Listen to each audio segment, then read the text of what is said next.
Glória a Deus! Vamos para mais um dia de leitura do livro Uma Vida com Propósito e hoje é o dia 25, transformados pela aprovação. Mas antes de ler, deixa eu orar por você. Senhor Deus, eu te peço tua bênção, Senhor, sobre a vida desse teu filho. Espírito Santo, seja o Senhor a trabalhar na mente, no consciente, no coração, na vida desse teu filho, dessa tua filha, para que eles compreendam os teus propósitos e o propósito que o Senhor quer que eles venham cumprir nessa terra. Faz o teu mover, derrama o teu poder sobre nós, em nome de Jesus. Amém. Amém? Vamos lá? Dia 25, transformados pela aprovação.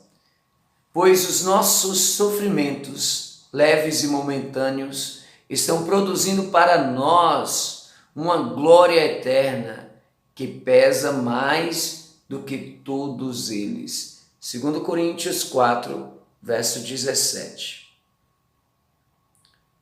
É o fogo do sofrimento que produz ouro da santidade. Madame Guyon. Primeiro tópico: Deus tem um propósito por trás de cada problema. Ele usa as circunstâncias para desenvolver nosso caráter. Na verdade, ele se utiliza mais das circunstâncias para nos tornar semelhantes a Jesus do que da nossa leitura da Bíblia. A razão é óbvia. Você se defronta com as circunstâncias da vida 24 horas por dia. Jesus nos alertou dizendo que teríamos problemas no mundo. Ninguém está imune à dor ou livre de sofrer. E ninguém tem a oportunidade de atravessar a vida sem problemas.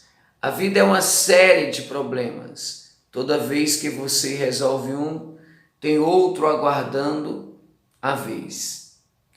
Nem todos são grandes, mas todos são importantes para o processo de crescimento que Deus tem para você. Pedro nos assegura de que problemas são normais. Queridos amigos, não se assustem, nem se admirem quando vocês passarem pelas provas ardentes que estão para vir, pois isso não é coisa estranha nem fora do comum que lhes vai acontecer. Deus utiliza os problemas para trazê-lo para perto de si. A Bíblia diz: o Senhor está perto dos que têm o coração quebrantado e salva-os de espírito abatido. Suas mais íntimas e profundas experiências de adoração ocorrerão provavelmente nos dias mais sombrios, quando seu coração estiver partido, você se sentir abandonado, não tiver mais nenhuma opção, a dor for intensa, e você buscar somente a Deus. É durante períodos de sofrimento que aprendemos a fazer nossas orações mais sinceras, autênticas e honestas para com Deus.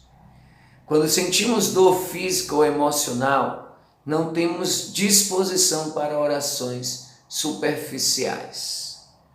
Johnny Erickson Tada observa: quando a vida é um mar de rosa, podemos passar o tempo adquirindo conhecimento sobre Jesus, imitando, citando e falando sobre ele. Mas é somente ao sofrer que conhecemos Jesus. No sofrimento aprendemos coisas a respeito de Deus que não podemos aprender de nenhuma outra forma. Deus podia ter mantido José fora da cadeia, Daniel fora da cova dos leões, evitado que Jeremias fosse lançado em um poço de lama, impedido os 3 naufrágios de Paulo, evitado que os 3 jovens hebreus fossem jogados na fornalha em chamas, mas não o fez. Ele deixou que esses problemas ocorressem e, em decorrência deles, cada um desses homens foi trazido para mais perto de Deus. Os problemas nos forçam a olhar para Deus e a depender dele em vez de confiar em nós mesmos. Paulo testificou deste benefício. Sentimos que estávamos condenados à morte e percebemos como éramos fracos demais para socorrermos a nós mesmos. Isso, porém, foi bom, porque assim nós acabamos tudo nas mãos de Deus, o único que poderia salvar-nos, pois é capaz até de levantar os mortos. Você nunca saberá que Deus é tudo o que você precisa até que Ele seja tudo o que você tiver. Independentemente da causa, nenhum de seus problemas poderiam acontecer sem a permissão de Deus. Tudo o que ocorre a um filho de Deus é filtrado por Ele. E Ele pretende usar tudo isso para o bem, mesmo que Satanás e outros tensionem usar para o mal. Uma vez que Deus está soberanamente no controle, acidentes são apenas circunstâncias do plano de Deus para você. Como todos os dias de sua vida foram escritos no calendário de Deus antes que você nascesse. Tudo que acontecer com você tem significado espiritual. Tudo. Romanos 8, 28 e 29 explica por quê. Sabemos que Deus age em todas as coisas de modo que trabalhe em conjunto para o bem dos que o amam e são chamados de acordo com o seu propósito. Pois Deus conhecia de antemão as pessoas e as escolheu para se tornarem iguais ao seu Filho. Compreendendo Romanos 8, 28 e 29. Essa é uma das passagens bíblicas mais incompreendidas e erroneamente citada. Ela não diz, Deus faz que tudo saia da forma que eu quero. É lógico que isso não pode ser verdade. Também não diz, Deus faz que tudo na terra acabe com um final feliz. Isso também não é verdade. Existem muitos finais infelizes sobre a terra. Vivemos em um mundo caído. Somente no céu tudo é perfeito, da forma que Deus quer. E por isso temos de orar, seja feita a tua vontade, assim na terra como no céu. Para compreender inteiramente Romanos 8, 28 e 29, você deve examinar frase por frase. Sabemos, nossa esperança em tempos difíceis não é fundamentada em pensamentos positivos, em anseios ou em um otimismo natural. É uma certeza que se baseia na verdade de que Deus tem pleno controle do universo e ama a todos nós. Que Deus age. Há um grande projetista por trás de tudo. Nossa vida não é um resultado de um acaso fortuito, destino ou sorte. Existe um plano mestre. A história pertence a Deus. É Deus quem controla o leme. Nós cometemos erros, mas Deus jamais. Deus não pode cometer um erro, porque Ele é Deus. Em todas as coisas, o plano de Deus para a nossa vida envolve tudo que nos acontece. Erros, pecados e mágoas. Ele inclui doenças, dívidas, acontecimentos infelizes, divórcio e a morte de pessoas queridas. Deus pode fazer o bem aflorar da pior perversidade. Ele fez isso no Calvário. Não de forma isolada ou independente, os fatos de sua vida agem em conjunto conforme o plano de Deus. Não são atos isolados, mas partes independentes do processo. Você utiliza que não são atos isolados, mas partes independentes do processo que o tornarão semelhantes a Cristo. Para fazer um bolo, você utiliza farinha, sal, ovos crus, açúcar e óleo. Comidos isoladamente, cada ingrediente é bastante desagradável ou mesmo amargo, mas asse-os juntos e se tornarão deliciosos. Se você der a Deus todas as suas experiências horríveis e desagradáveis, Ele as misturará para que se tornem agradáveis. Para o bem. Isso não quer dizer que tudo na vida seja bom. Grande parte do que acontece no nosso mundo é mau e cruel, mas Deus é especialista em extrair o bem de tudo isso, na genealogia oficial de Jesus Cristo. Existem 4 mulheres listadas: Tamar, Raabe, Ruth e Betseba. Tamar seduziu seu sogro para engravidar. Raabe era prostituta. Ruth nem mesmo era judia e infringia a lei casando com um judeu. Betseba cometeu adultério com Davi, o que acabou causando o assassinato do marido. Não são exatamente reputações excelentes, mas Deus fez que o bem resultasse do mal. E Jesus veio através dessas linhagens. O propósito de Deus é maior que nossos problemas, nosso sofrimento e até mesmo nossos pecados. Daqueles que o amam e são chamados. Essa promessa é somente para os filhos de Deus, não para todos.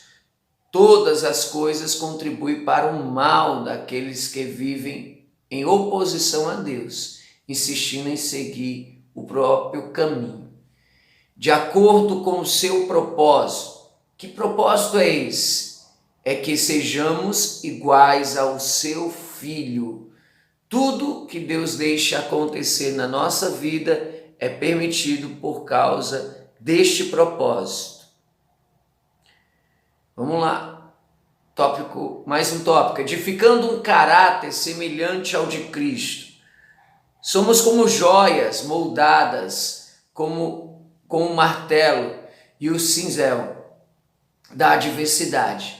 Se uma martelete do joalheiro não for forte o suficiente para aparar nossas arestas, ele usará uma marreta. Se formos realmente obstinados, ele utilizará uma britadeira. Usará o que for necessário. Cada problema é uma oportunidade para a edificação do caráter.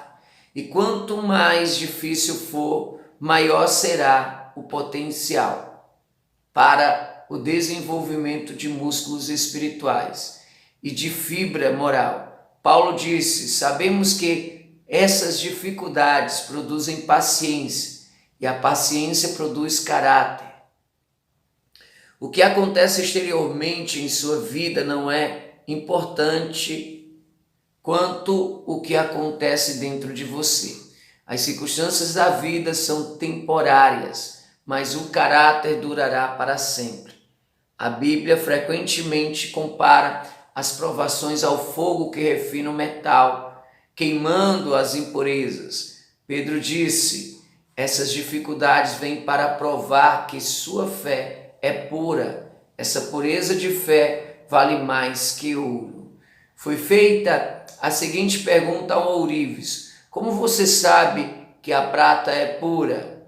Ele respondeu: quando vejo meu reflexo nela. Quando você é refinado pela provação, as pessoas podem ver o reflexo de Jesus em você. Tiago disse: sob pressão, a sua fé é forçada para fora e verdadeiramente se expõe.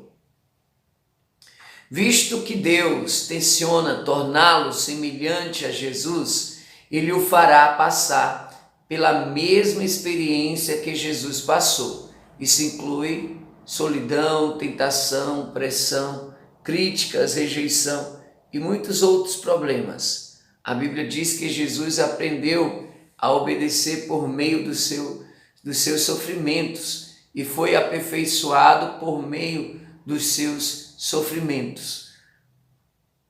Porque Deus nos eximiria de passar por aquilo que permitiu que seu próprio filho passasse?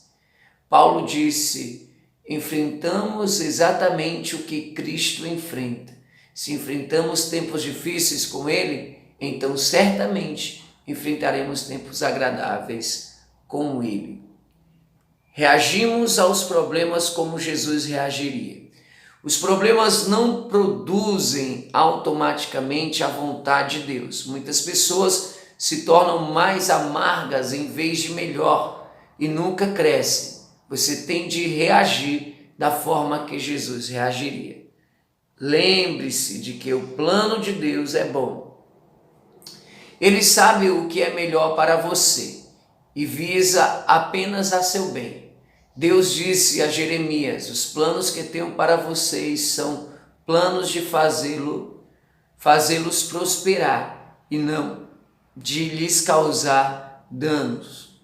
Planos de dar-lhes esperança e um futuro. José compreendeu essa verdade quando, falando aos seus irmãos que o venderam como escravo, disse: vocês planejaram mal contra mim, mas Deus tornou em bem. Ezequias expressou os mesmos sentimentos em relação à doença que ameaçava tirar sua vida. Foi para o meu benefício que tanto sofri. Sempre que Deus disser não ao seu pedido de alívio, lembre-se, Deus está fazendo o que é melhor para nós, treinando-nos para viver o melhor de sua santidade. É vital que você mantenha concentrado o plano de Deus, não no seu problema ou sofrimento. Foi assim que Jesus suportou o sofrimento na cruz e somos exortados a seguir o seu exemplo. Mantenha o olhar firme em Jesus, nosso líder e orientador. Corrie ten que sofreu em um campo de concentração nazista, explicou o poder da concentração. Se você olhar para o mundo, ficará aflito. Se olhar para si, ficará deprimido. Mas se olhar para Cristo, ficará descansado. Seu enfoque determinará seus sentimentos. O segredo da resistência é lembrar-se de que o sofrimento é temporário, mas sua recompensa será eterna. Moisés aguentou uma vida de problemas porque contemplava a sua recompensa. Paulo suportou as adversidades da mesma forma. Ele disse: nossas dificuldades são pequenas e não durarão muito, e ainda produzem para nós glória imensurável que durará para sempre. Não se renda a considerações de curto prazo. Mantenha-se concentrado no resultado final. E se somos os seus filhos, então participaremos dos seus tesouros. Pois tudo quanto Deus dará ao seu Filho Jesus agora é nosso também. Mas se queremos participar da sua glória, precisamos participar também do seu sofrimento. Contudo, aquilo que sofremos agora é insignificante se compararmos com a glória que Ele nos dará mais tarde. Exulte e agradeça. A Bíblia diz: deem graças em todas as circunstâncias, pois esta é a vontade de Deus para vocês em Cristo Jesus. Como isso é possível? Repare que Deus nos manda dar graça em todas as circunstâncias e não por todas as circunstâncias. Deus não espera que você seja agradecido pelo mal, pelo pecado, pelo sofrimento ou por suas consequências dolorosas neste mundo. Em vez disso, Deus quer que você seja grato por Ele, usar os problemas que o afligem para o cumprimento do seu propósito. A Bíblia diz: alegre-se sempre no Senhor. Ela não diz: alegre-se no seu sofrimento.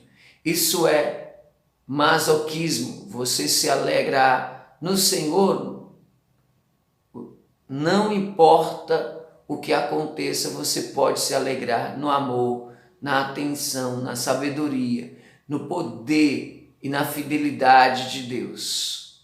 Jesus disse: fiquem cheios de alegria quando isso ocorrer, pois há uma grande recompensa esperando por você no céu. Nós também podemos nos alegrar ao saber que Deus está passando pelo sofrimento junto conosco. Não servimos a um Deus distante e desligado, que se distancia de nós e tenta nos motivar com as frases feitas. Ao contrário, ele entra no nosso sofrimento. Jesus fez isso ao encarnar e hoje é seu Espírito que faz isso em nós. Deus jamais nos deixará por nossa conta. Recuse-se desistir.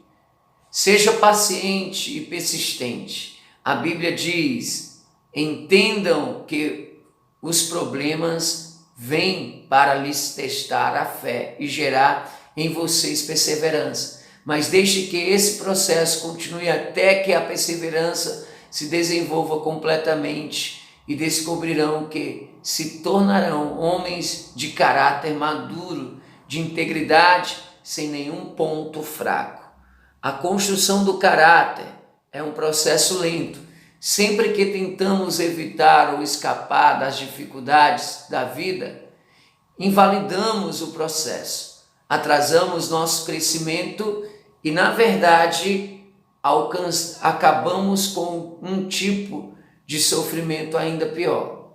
O tipo inútil que acompanha a negação e a rejeição.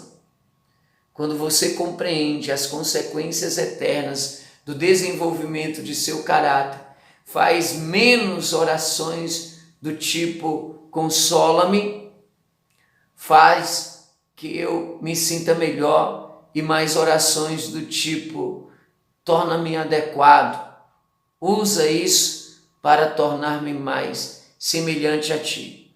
Você sabe que está amadurecendo quando começa a ver a mão de Deus nos acontecimentos aleatórios e confusos e nas circunstâncias da vida aparentemente sem sentido. Se você estiver enfrentando problemas neste exato momento, não pergunte por que eu, em vez disso, pergunte o que você quer que eu aprenda. Então confie em Deus e siga fazendo o que é certo. Vocês precisam perseverar, de modo que, quando tiverem feito a vontade de Deus, receba o que Ele prometeu. Não desista, cresça. 25º dia, pensando sobre meu propósito. Um tema para reflexão. Existe um propósito por trás de cada problema. Um versículo para memorizar. Sabemos que Deus age em todas as coisas para o bem daqueles que o amam, dos que foram chamados de acordo com o seu propósito. Romanos 8, 28. Uma pergunta para meditar: qual problema na minha vida me trouxe mais crescimento? E é isso aí, Deus abençoe vocês, que tenham uma ótima meditação e estudo nesse livro de hoje, mas que reconheçam o propósito de Deus e o propósito que você precisa executar, o crescimento, ser semelhante a Cristo. Deus abençoe.